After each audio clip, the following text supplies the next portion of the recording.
오늘의 이야기는 실종됐던 동생이 집으로 돌아왔다는 내용의 이야기입니다. 내 동생 케빈은 원래부터 야외 활동을 좋아했어.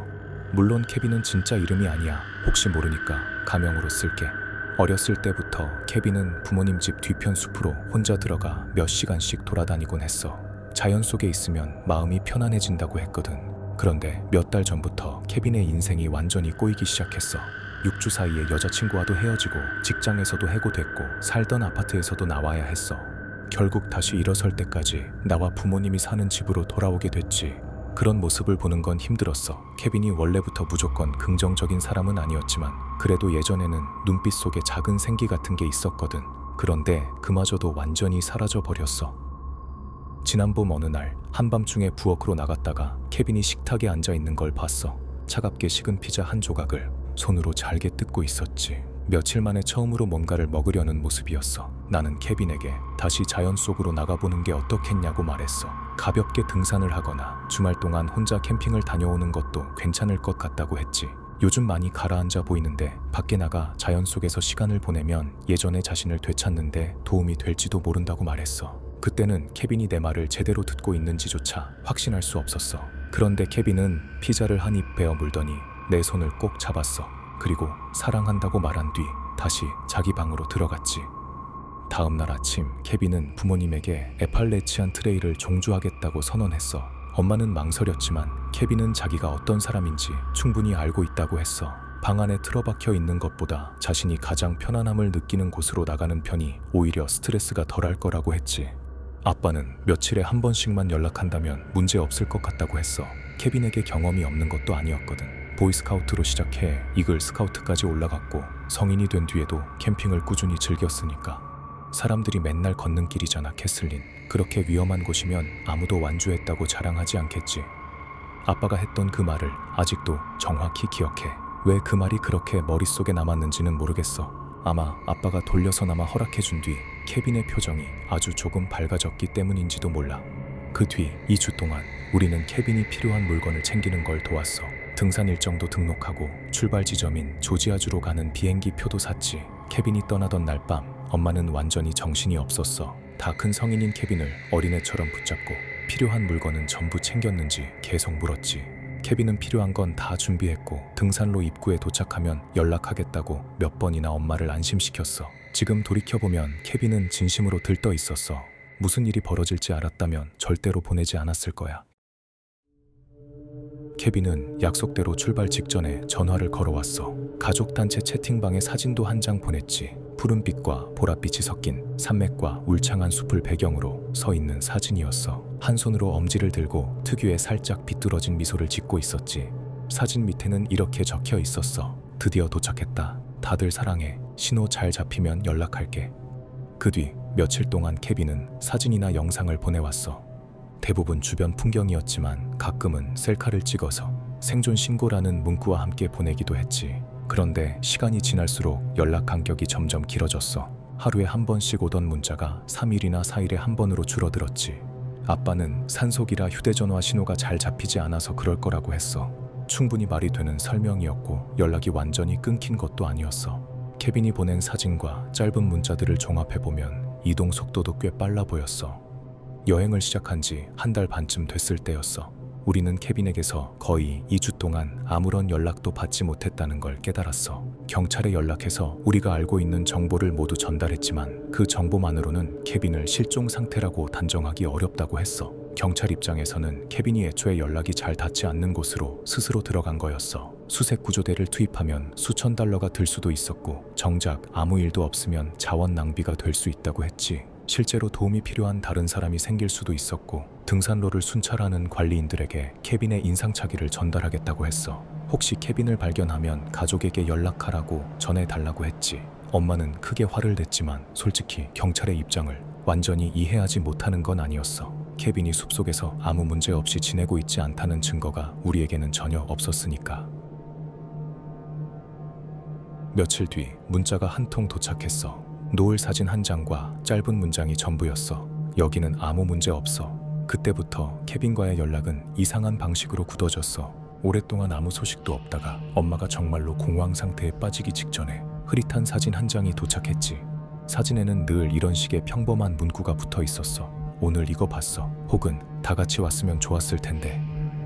어느 날 밤 케빈이 보낸 사진들을 다시 살펴보다가 이상한 점을 발견했어. 우리가 경찰에 신고하기 전까지 케빈이 보내온 모든 사진의 배경에 검은 얼룩 같은 것이 찍혀 있었어. 너무 흐릿해서 정확히 무엇인지는 알아볼 수 없었어. 동물처럼 보이지도 않았고 카메라 앞에서 빠르게 움직이는 물체가 찍힌 것 같지도 않았지. 그런데 케빈이 실종됐다고 생각한 뒤 처음 보내온 사진부터는 그 검은 얼룩이 완전히 사라져 있었어. 케빈은 예상보다 일찍 집으로 돌아왔어. 돌아온다는 말도 누구에게도 하지 않았지. 어느 날 저녁 가족끼리 식사를 하고 있는데 현관문을 두드리는 소리가 들렸어. 아빠가 문을 열러갔고 그곳에 케빈이 서 있었어. 머리카락은 길고 기름져 있었고 볼과 턱에는 듬성듬성 수염이 자라 있었어. 입술은 말라서 갈라져 있었고 잇몸에는 말라붙은 피가 겹겹이 끼어 있었지. 몸은 뼈만 남은 것처럼 말라 있었어. 원래도 체격이 큰 편이 아니었는데 적어도 10kg 이상은 빠져 보였어. 옷은 진흙과 온갖 이물질로 뒤덮여 있었고 신발 밑창은 거의 닳아 없어질 정도였어. 엄마는 비명과 비슷한 소리를 내며 케빈에게 달려갔어. 그런데 케빈에게서 풍겨오는 냄새 때문에 나는 구역질이 났어. 마치 썩은 고기를 겨드랑이에 문지른 것 같은 냄새였어. 아빠는 충격을 받은 채 케빈을 바라보기만 했지. 잠시 뒤 케빈이 겨우 입을 열었어. 엄마. 목소리는 몇 주 동안 한마디도 하지 않은 사람처럼 메마르고 갈라져 있었어. 케빈은 그 한마디만 하고 거의 쓰러지듯 엄마의 품으로 넘어갔어. 그 뒤로는 한동안 정신이 없었어. 서로 부둥켜 안고 울었고 케빈은 아주 오랫동안 샤워를 했어. 그런데 계속 뭔가 이상하다는 느낌이 들었어. 케빈은 샤워를 마치자마자 거의 바로 잠자리에 들었고 우리를 제대로 쳐다보지도 않았거든. 다음 날 아침 케빈은 소름 끼칠 정도로 개걸스럽게 음식을 먹었어. 입안이 가득 찬 상태에서도 계속 음식을 밀어 넣었고 숨을 쉬기 위해 멈추는 일조차 거의 없었어. 엄마는 계속해서 베이컨과 달걀, 토스트를 접시에 올려줬어. 케빈은 식빵 한 봉지를 통째로 먹고 베이컨 2팩과 달걀 20개가 넘는 양을 먹은 뒤에야 멈췄어. 나는 여행 중 무슨 일이 있었는지 물어보려고 했어. 아니, 뭐라도 제대로 말하게 만들고 싶었어. 하지만 돌아오는 건 끙끙거리는 소리나 응 같은 짧은 대답뿐이었어. 그러고는 몸을 무겁게 끌며 다시 자기 방으로 들어갔지. 그 뒤 며칠 동안도 똑같았어. 케빈은 믿을 수 없을 만큼 많은 음식을 먹고 몇 시간씩 잠을 잤어. 대화를 해도 응얼거리기만 했지. 제대로 대화를 나누기까지는 거의 일주일이 걸렸어. 하지만 말을 하기 시작한 뒤에도 어색했어. 문장은 자꾸 끊겼고 말하는 방식도 부자연스러웠어. 케빈이 집으로 돌아온 지 거의 한 달이 됐는데도 뭔가 잘못됐다는 느낌이 사라지지 않았어. 우선 목소리가 이상하게 변했어. 분명 케빈의 목소리는 맞았지만 그 밑에 또 다른 목소리가 겹쳐 있는 것처럼 들렸어. 누군가 케빈이 말할 때마다 낮은 목소리로 화음을 따라 부르는 것 같았지. 걸음걸이도 이상했어. 무릎이 굳어서 구부러지지 않는 사람처럼 집안을 무겁게 돌아다녔어. 그런데 병원에 가자는 말은 완강하게 거부했지.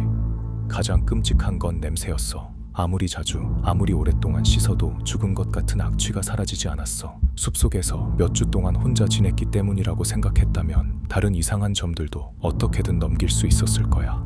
하지만 오늘 밤 있었던 일은 달랐어. 나는 잠이 오지 않았어. 케빈이 돌아온 날부터 뱃속에 자리 잡은 공포가 한 번도 사라지지 않았거든. 솔직히 대부분의 밤을 그 불안 때문에 뜬 눈으로 보냈어. 억지로 잠들려고 애쓰고 있는데 뒷문이 삐걱거리며 열리는 소리가 들렸어.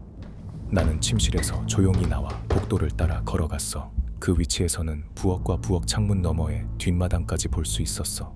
뒷마당에 케빈이 있었어. 두 손과 무릎을 땅에 대고 엎드려 있었지. 케빈의 몸은 미친 듯이 경련하고 있었어. 목과 머리에 있는 모든 근육이 동시에 발작하는 것처럼 보였어. 케빈은 팔다리를 더 넓게 벌리더니 머리를 땅 쪽으로 거칠게 내리쳤어. 그 바람에 창문에서는 머리가 보이지 않게 됐지. 처음에는 발작이라도 일으킨 줄 알았어. 그래서 상태를 확인하려고 밖으로 뛰어나갔어. 그때 나는 보지 말아야 할 것을 봐버렸어. 케빈은 이웃집 고양이의 사체에 얼굴을 깊숙이 파묻고 있었어. 작은 몸을 이빨로 마구 씹고 있었고 이빨 사이로 피가 흘러나오고 있었지.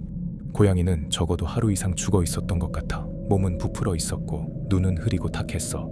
케빈은 고양이의 몸 안으로 손을 집어넣었어.